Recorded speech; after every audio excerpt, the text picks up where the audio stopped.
Hi guys, I want to welcome you to the video follow-up series. I'm so glad that you've tuned in and I hope you've had a fantastic day. Very first thing is that if you're watching this video, it's because you were at a parish mission where I was leading it for 2 days. And the first thing is I want to thank you. I want to thank you for joining me at the parish mission and allowing me to serve you, allowing me to share my thoughts. Thank you for praying together with me, being before Jesus. I mean, I think I have the best job in the world. I can't believe I get to serve people this way. And you've brought me great joy because you were at the parish mission and you gave me an opportunity to serve, and I want to thank you. Now, this is the video follow-up series to the parish mission, and over the 2 days that I was with you, I shared my heart with you, I shared my story with you, I shared stories with you, and you saw a little snippet of my life. But I wanted to share with you at the very beginning of this video series another side of me, and this is where most of my life happens. This is my house. I'm filming this in the basement. Janelle, my wife, is upstairs with the kids, and I just talked to them and I asked them to come to you and introduce themselves to you because I just wanted to give you a little sense of where I'm coming from. Now, this is unrehearsed. I'm not sure how this is going to go, so we'll leave it in God's hands. So when you're talking, you got to look at that camera, right? Hi, my name is Madeline, and I'm the oldest of our family, and I'm 6. Hi, my name is Jacob, and I'm 4 years old, and 5 days until my birthday. Awesome. All right. My name is Dina, and 10. What? You're 10? I'm 3. Ashley. Yes. All right. And this is Maria. And how old is Maria? 1. 1 year old. And she's almost 5. And there's the very youngest out of family. Very youngest. And my name is Janelle, and I'm married to Ken, and I love coffee. She loves coffee. It's true. And hopefully me. All right, guys. Thank you for letting us introduce ourselves to you. Say God bless you. God bless you. All right. Hers is terrified. Do you know what that means? Terrified? It means really scared. Mama, can I please? So these people, they're my family, and they are the greatest blessing in my life, starting off with my wife. And when I'm on the road, I leave them, and I left them to be able to serve you. Now, this is the video follow-up series to the mission, and so I thought to start off things, I thought it might be good just to recap some of the key points that we covered in the mission, because it's been a little while since we've been together, and we just want to start on the same page. Now, the key point that we always came back to in the Fullness of Purpose mission was very simple, and you likely remember it. It goes like this: things break when they're used in contradiction to their design. You saw me pull out my iPhone, and we made the point that this thing has been created for a very specific purpose, for a very specific reason. And if you take this thing and use it in contradiction to its design, it's going to break. Like if you throw it across the room, treat it as a toy, pretend it's a frisbee, and you drop it, it's going to break. It's not designed to be a toy. It is a communication device. And this is the thing. Things break when they're used in contradiction to their design, and we break when we live in contradiction to our God-given design. So therefore, it's so important to know our design. And if you remember from the mission, we talked about our design. What did God create us for? And we looked at how God has revealed his purpose to us through the church and through Scripture. And it can be summarized in these couple points. We're designed to know God. We're designed to love God. We're designed to serve God. And the last thing is we're designed to be with God forever, for all eternity in heaven. To know, love, and serve God, and to share his eternal glory forever in heaven, which is the fulfillment of the deepest desire of our heart. And when we make decisions that are in communion with our design, we become the person that God has created us to be. But when we make decisions in contradiction to our design, what happens? Well, we break. In other words, we hurt. The life of God within us is wounded. We hurt other people. And things just kind of fall apart. You can look at the world to know this is true. I mean, we have broken families, broken relationships, broken dreams, broken communities, broken countries. And what's the solution for the brokenness of humanity? It's not a self-help gimmick. It's not a do-it-yourself, program. It's not thinking yourself out of the brokenness. The only solution to humanity's brokenness is Jesus Christ. When he becomes the center of our life, we become the person we've been created to be. And then he's allowed to heal that brokenness. So those were some of the key points that we covered. One of the key points that we covered over the mission. I think about this relationship with God that we're created for. If we look at Genesis, at the very beginning of Scripture, God is communicating this point. If you look how God creates, what does he do? On the first day, he says, let there be light, and poof, there's light. And on the second day, I think he creates land, but I don't have my scriptures in front of me. But anyways, he keeps on creating. First day light, second day land, third day something else, the creepy crawly things, then the flying things, then the heavens, then the earth, and the water. And God continues to create over these days. And it gets to the sixth day, and what does God do? Then he creates man. Man is the last thing that God creates. Now, I find this very interesting. I mean, that's the last creative work of God. If I was God, I would have created man on the first day, then put him to work. But he doesn't do that. God does all this work. And then on the sixth day, when it's all done, he creates man. So what does man do on his first full day of existence? Well, he rests with God, the seventh day. On the seventh day, God and man rests with God. And here again, at the very beginning of scriptures in Genesis, God is communicating to us why we are created, to rest with him, to be in union with him. And when we are, we become what we have been created to be. And when we don't, we break and we hurt ourselves and we hurt other people. I've been speaking now full-time since 1999, and at the very beginning of my ministry, I used to travel across Western Canada, primarily doing youth retreats. And countless young people started coming to these events, and it was sort of like a movement at the very beginning. It was really amazing. We'd show up at a small little Saskatchewan town that maybe would have 120 people, so a little village, and 300 to 400 kids would show up. I mean, it was a real special time, a special move of God. And so we had all these young people coming to these events, and what did they experience? Something very similar that you had experienced over the mission over those 2 days. They heard a clear proclamation of the love of God. I shared my story. They'd have an opportunity to go to reconciliation. And each evening, we would come before Jesus in the Blessed Sacrament, and we would adore him through musical Eucharistic adoration in a way that you had experienced. Well, there's this one family that was coming, and the mom and dad were bringing their kids, and they would stay for these retreats. And as a result of staying in the back for these retreats, their faith started to become alive, like many of the parents who were dropping their kids off. They didn't leave. They ended up staying. Well, this mom and dad, their faith started becoming alive. The kids' faith took on a more personal element, and it started to change the family. But they had an older daughter that was living out of home, going to university at the time, and she would come home for a visit, and she realized her family was just a little different, and she couldn't quite figure out why. Her name is Christy. And I've asked Christy to share her story with us of how she encountered Jesus. I grew up in a small town, and I remember thinking, man, I was something.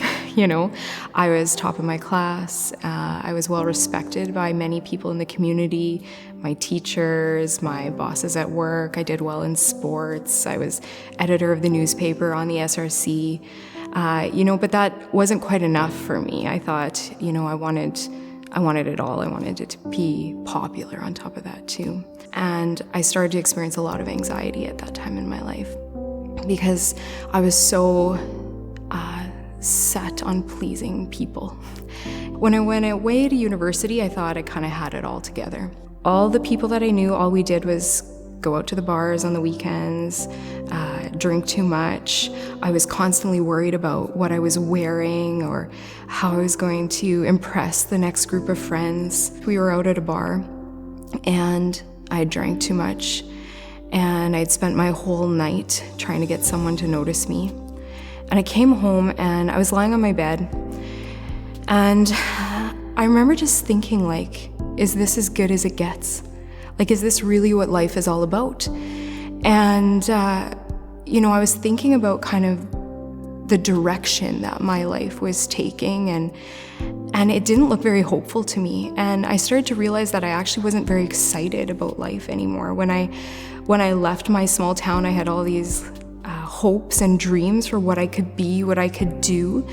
And here I was in university with everything before me, and I felt like there was nothing. I didn't have my family knocking on my door, so I wasn't going to Mass on Sundays. Nobody around me was going to church, and so my Catholic roots had been kind of just very easily forgotten. My family, I found out, had started to go to these Catholic youth retreats, and my dad started saying to me, "You need to come to one of these retreats, Christy. They're awesome. Like, we sing all these songs." And he started doing all these like big hand movements and actions in the middle of our kitchen. And I remember looking at him and thinking, like, what have you done with my father? Like, who is this man? I'd never heard my parents talk about their faith in such a casual, tangible way before. Like, really, our experience of faith had been going to Mass, praying before meals, praying before bed. And now all of a sudden, my family's talking about Jesus like he's a real person or something, And my mom was really persistent. She kept calling me and calling me and calling me while I was at school and asking me to come to one of these retreats. And every time I had every excuse under the book. But finally, I was like, okay, Mom, if I go to one of these retreats, will you get off of my back? And she said, absolutely, just come to one, I also kind of thought I maybe needed to like check in on what my parents had gotten themselves into, because I thought they were acting a little strangely. On the weekend that it was supposed to happen, I came home, and when I walk in the door, they said, "Oh, the bus is coming to pick us up in about a half an hour." Bus? Like, she didn't tell me that it was a bus trip. So we were now driving to Manitoba, which was about 6 hours away. I was stuck on a bus with a bunch of people I didn't know, but thinking like, yeah, like they've all got these halos on top of their head and I've got like sinner tattooed across mine, and I felt so uncomfortable. As I was looking out the window and we're driving, I remember talking to God for the first time in a really long time. And I just said, okay, God, like if you're really real, just open my heart to whatever you have in store for me this weekend. And I mean, looking back now, it was a pretty strange prayer for someone who hadn't prayed in a really long time. And open the doors, walk in, and there's like 200 young people there. And the room is like, the church is buzzing, like everyone's excited, they're hugging and talking to each other. And the speaker got up on stage, and it was the first time I had ever heard anybody talk about their faith, about Jesus in a way that was dynamic and real and exciting. And as I listened to the messages all weekend, I began to feel my heart changing. There was something that I was longing for. On that first evening of the retreat, we had the opportunity to go to Eucharistic adoration. I had never been to Eucharistic adoration. One of the members of the retreat team came and we were talking, and she said to me, Christy, like, did you know if you were the only person standing before the cross at Calvary, that Jesus would have died just for you? And I said, no, like, I had no idea. And anyway, she went back up to the team and and they started to get ready for adoration.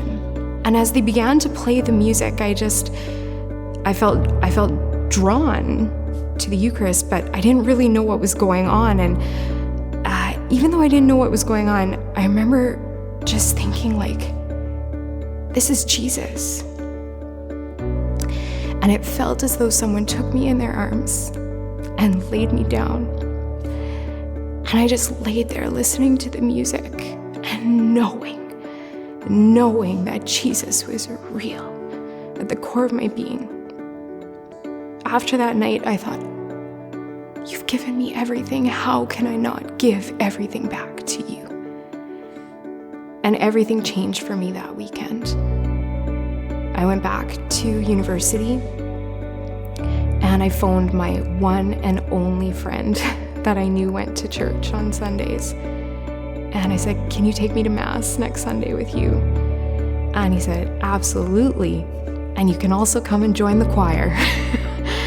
And you know, he brought me into this immediate social group of friends who were living their faith. So I had like this instant fellowship where I could begin to really learn more about my faith, because I had a lot of questions. I had so many doubts about the Catholic Church and its teachings. But I made a commitment and I chose to believe and to continue to grow in my faith. And so I started praying every day. I started reading my Bible. I started going to more of these youth retreats, and eventually I started volunteering, started sharing my testimony with other people. And it transformed my life. The anxiety that I used to feel in trying to be something for someone else over years of prayer and healing and ministry, it just, it didn't matter anymore. I became a full-time Catholic missionary. I've served all over Canada, reaching out to young people with the message of the gospel. I've been so privileged. I've been invited into so many people's lives and been able to tell them about who Jesus is and why he matters. And I've been able to help people become the person they're called to be in Christ. I'm married. I have 3 beautiful children. And whereas 15 years ago I was laying in that bed thinking, is this as good as it gets? I feel like every night I go to bed now and I think, can it get any better? Can it get any better?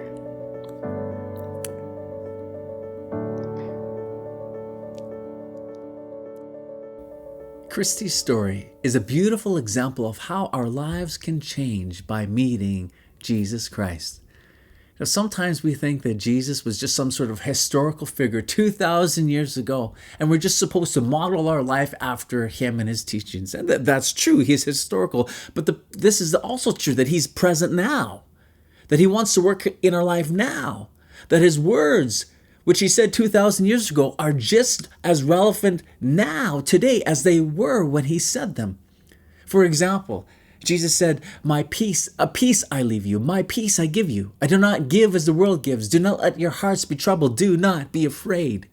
See, Jesus spoke that to the crowd, but he also wants us now to know his peace. See, there's a difference between knowing about God's peace and experiencing his peace. For example, do you remember the account in the Gospels where the apostles are in a boat and Jesus is fast asleep? They're out on the water and there's a great storm. And I imagine the boat rocking back and forth and they're taking in on water. They think they're going down. And what is their master, their teacher doing? He's asleep on them. And so what do they do? They wake him up. They say, don't you care? We're perishing. Oh, what a lie. Don't you care? Doesn't that pop up in our lives so often when the world is raging around us and we go to God? Don't you care about how I'm feeling, that I'm perishing, that I'm struggling? What a lie. Of course God cares. And what does Jesus do? He gets up and he rebukes the storm with a couple words. He says, be still. And the next thing was, in Scripture, there was a great calm.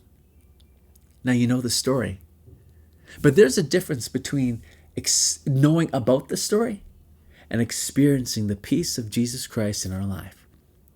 See, Jesus wants us to experience his love. Something that sometimes holds us back from responding to the love of God is this question in our hearts. Does God really love me that much? In the parish mission, we use the word surrender.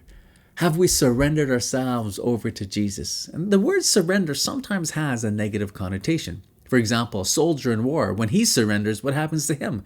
Well, he gets captured. You know, who wants that? An army surrenders. What happens to the army? Well, they get all taken, and the land that they had was now lost to the enemy. And so sometimes we take this attitude into our relationship with God. Surrender? Is that a really good thing to give up? And with the idea of surrender, we think sometimes that we're going to be worse off than when we first started. And that's completely not the case with our relationship with Christ. Listen to the words of Pope Benedict regarding this. If we let Christ into our lives, we lose nothing. Nothing. Absolutely nothing of what makes life free, beautiful, and great. No, only in this friendship are the doors of life open wide. Only in this friendship is the great potential of human existence truly revealed. Do not be afraid of Christ. He takes nothing away and gives you everything. When we give ourselves to him, we receive 100-fold in return. Isn't that beautiful? That when we go to Jesus, he gives us more than we give up. I mean, he's not in the business of shortchanging his people. He's in the business of blessing his people. So when it comes to responding to the love of God, there's really three responses we can have. We can have no commitment, we can have a half-hearted commitment, or we can have a wholehearted commitment. And as our commitment level changes, so does the nature of our relationship with God. You can see this played out in human relationships, or for example, the single life, the dating life, and the married life. As the commitment level changes, so does the nature of the relationship. And so we can look at the single life, the dating life, and the married life sort of as representations of how we could respond to God. For example, let's take the single life. Maybe you're watching this video and you're single. You've not committed to anyone. Maybe there's somebody that you're interested in. Maybe it's the person beside you. I don't know. But there's nobody of significance in your life. And so you haven't committed to anyone. That could be sort of like our relationship with God, maybe if we've never heard the gospel, never heard of the promises of Jesus Christ, that he promises peace, that he wants to meet our needs, that he wants to give us eternal life, and many more promises. So we can't respond to something that we haven't heard. So in that sense, there's no commitment. Other times, maybe we have heard of the promises of Jesus Christ, but we're simply not interested. That might be like a person who would say they're spiritual, but not religious. They're committed to their way of doing their life, and they're maybe spiritual, but they're really not interested in a relationship with Jesus. So if we go to the next stage, maybe the dating stage, the dating stage comes along in life with a little bit of commitment. There's somebody that we're interested in, and we give them a little bit of a commitment, but it's pretty shallow at the very beginning of the dating relationship. Why? Well, because if somebody else of interest comes along into our life or the other person's life, there's a chance that we or them could go the other way. And also in the dating relationship, in the dating life, we're always asking this question, is this person good for me? How do they fit into my life? And that's a good question, right? You're trying to figure out your future, and that's totally fine. But sometimes we take this dating mentality, a half-hearted commitment, into our relationship with God. We think, well, how does God fit into my life? So we have parts of our life maybe is at work and at play, our vacation, the kids, the retirement, and then Catholicism over here. And in the center is self. And all these different activities, work and play and kids and maybe retirement and Catholicism, all serve self. And so we ask the question, well, how does God fit into my life? The other thing about one who gives a half-hearted commitment to God is we go to God when it fits into our schedule or when we feel like we need him. For example, we might go to Mass when it's convenient, Easter or Christmas, or when there's a crisis in our life, or we throw up those prayers only at crisis times, like when you're driving down the street and you see the red, white, and blue flying behind you because you're going too fast and you get pulled over because you get a speeding ticket. It just happened to me recently. So then you throw up that prayer as the policeman's coming up the side of your vehicle. And so here we have a half-hearted commitment. We give a yes to God when it's convenient for us, but as soon as it's inconvenient, well, then we just set God off to the side, and our faith sort of ends up becoming an extracurricular, self-serving activity. So how do we go from a dating-like relationship with God to a marriage-like relationship with God? It all comes down to the type of commitment we give him. In the dating life, we're always looking at the other person thinking, how can they fit into my life? Is this person good for me? And in marriage, we don't ask that. In marriage, we don't ask, is this person good for me? We ask the question, how can I work for the good of them? And so there's a real shift from self to the other. In marriage, the commitment that we give to the person has really three characteristics. The first one is that commitment is intentional. You know, I've never met somebody who's accidentally gotten married. I didn't trip and all of a sudden I was married. No, it was very intentional. The second thing about the marriage commitment is that it's public. There's always witnesses. And the third thing about the commitment in marriage is that it's expressed, typically verbally. And so it's intentional, it's public, and it's expressed verbally. And so how do we move from a dating relationship-like relationship to a marriage-like relationship with God? We need to go, God, with intentionality. The intentionality that says, Jesus, I am all yours. The second thing we need is there's some sort of public element to it. If we think about how people are received into the church, it's always in a public way. It's never secret. People are baptized publicly. We receive Jesus in the Eucharist publicly. And so our relationship, our commitment to Jesus must have some sort of public form. And the third thing is that it must be expressed. If we haven't expressed our commitment to Jesus verbally, we got to ask ourselves the question, what kind of commitment do we really have? In a dating-like relationship with God, remember, self is the center of our life. And everything we are involved with is self-serving. It's unlike a marriage-like relationship with God. Because in a marriage-like relationship with God, there is an intentional shift. We make a commitment to place Jesus at the center of our life. We decide to live for him and accept the plans he has for our life. All other aspects of who we are and how we live are at his service. So in other words, it's no longer a self-seeking life, but it is a Jesus-seeking life. Now, this shift is not a feeling. It is a decision. Like marriage is a decision. A Jesus-centered life is a decision. If we looked at a love that Jesus has for us and the commitment that he has given us, what kind of commitment has he done? Well, number one, it's been very intentional. Jesus laid down his life. He said no one took his life. He laid it down. He laid it down freely for our salvation. Number two, he did it publicly. He went publicly to the cross in hopes to win our hearts. And number three, he calls us by name, personally, each one of us. And we are created. Again, I said this again and again. We are created for an intimate, personal relationship with Jesus Christ. Listen to the words of Pope Francis. I invite all Christians everywhere at this very moment to a renewed personal encounter with Jesus Christ, or at least an openness to letting him encounter them. We are made to encounter Jesus, to have a marriage-like relationship with him. In the language of the church, we are the bride of Christ, and every bride is designed to say yes to the bridegroom. So if you look at your life, how would you characterize your relationship with Jesus?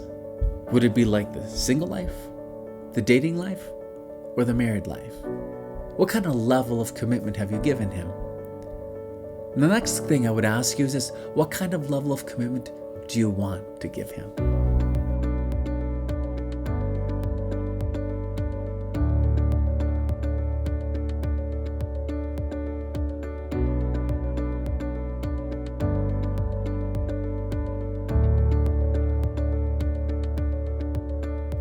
So my friends, here we are at the end of the video, and I'm going to ask you to do something. Have you ever heard the expression, you live and then you learn? That's not true, because I know lots of people who are living, but they're not learning. And so what you've done is you've just lived through the experience with me of listening to me. Now what I'm going to ask you to do is press pause in your life to learn about what we went through. You know, God allows experiences in our life as lessons, but the lessons are lost unless we reflect and evaluate what we've learned. And so that's what I'm going to ask you to do. Evaluate what engaged your heart, what touched your emotions, what touched your intellect, and reflect upon it. What was God speaking to you through this video? And the way that you're going to do that is after you've done this video, you're going to go into your small groups, and you'll have a small group leader who will lead you through discussion. We'll have some small group questions, and I will invite you to share about what's been going on in your heart. What stood out to you and why? And when you share, it causes you to reflect, then you learn more, and it also blesses other people in your small group. If you happen to be watching this at home, not in a small group, then I'm going to ask that you just journal out your answers to the questions that are provided. The other thing is, after your small group leader is going to give you a daily prayer that is to be said throughout the whole week, every day, multiple times. So for example, this session, the daily prayer is, Jesus, I give you my life. It's related to the theme of surrendering ourselves to Jesus. So you get a little paper, it'll just say, Jesus, I give you my life.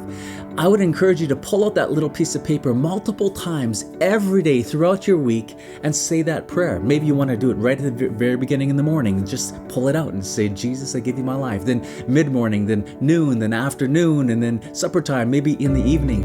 And this will just help engage our heart and our mind on Jesus. And a little trick that might help you to remind yourself to do this, and a little trick that might help you to remind yourself to do this is use one of these things. Set your smartphone and put reminders on it, maybe 5 times, 6 times during the day. It goes off, and then pull out that little piece of paper and just say that prayer, so our hearts and our minds are focused on Jesus. So I hope you're blessed by that, and I will be waiting for you in the next session's video. God bless you, everyone.